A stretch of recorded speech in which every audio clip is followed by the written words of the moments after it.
A few days ago, I was walking with my family when we spotted a peacock. I pointed towards it and said, "Look, a peacock!" My little niece stared at it for a few seconds and then said something that completely surprised me. That doesn't look like a peacock. I looked again. It was a peacock, a real one. The peacock wasn't dancing.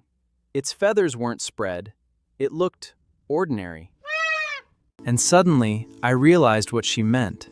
Maybe every peacock she'd ever seen, cartoons, documentaries, YouTube thumbnails, even Instagram, was always shown at its most spectacular moment.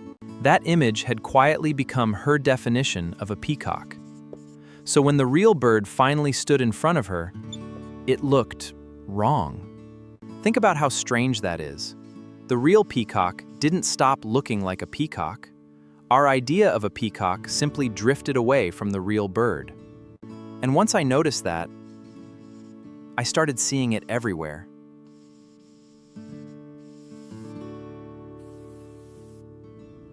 Think about beauty. Most of us don't compare ourselves with ordinary faces. We compare ourselves with edited faces, filtered faces, professionally lit faces. Not because people became less beautiful, but because the image quietly changed our definition of beauty. Think about success. Most of us have never actually seen what success looks like. We've seen promotions, awards, graduation photos, startup announcements. Nobody uploads years of rejection. Nobody posts months of self-doubt. So when our real lives don't resemble those highlights, we assume we're falling behind. Think about relationships. We don't compare our relationships with other real relationships. We compare them with proposal videos, vacation reels, perfect anniversary posts. At first, I thought my niece had misunderstood what a peacock looked like. But the more I thought about it, maybe she wasn't the one misunderstanding reality. Maybe reality had simply lost the competition. And this isn't just a social media problem. Decades before Instagram, Jean Baudrillard had already noticed this strange shift in how we experience reality. He believed modern society passes through a quiet transformation. First, there is reality. Then we create images of reality.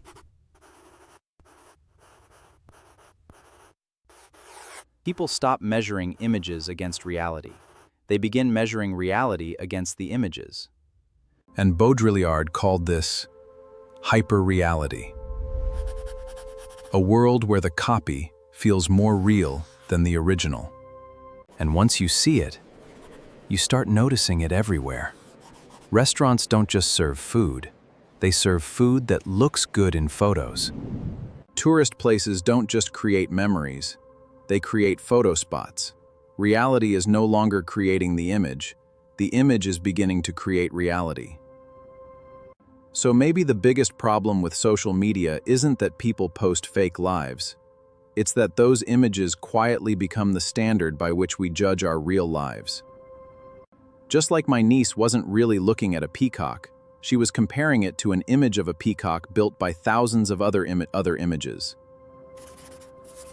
And maybe, every day, we're doing exactly the same thing, not just with peacocks, but with beauty, success, love, and happiness. So the next time reality feels strangely disappointing, don't ask, "Why isn't my life like theirs?" Ask a different question. Am I seeing reality, or am I comparing it to a simulation? And maybe that's why, sometimes, reality doesn't feel real enough.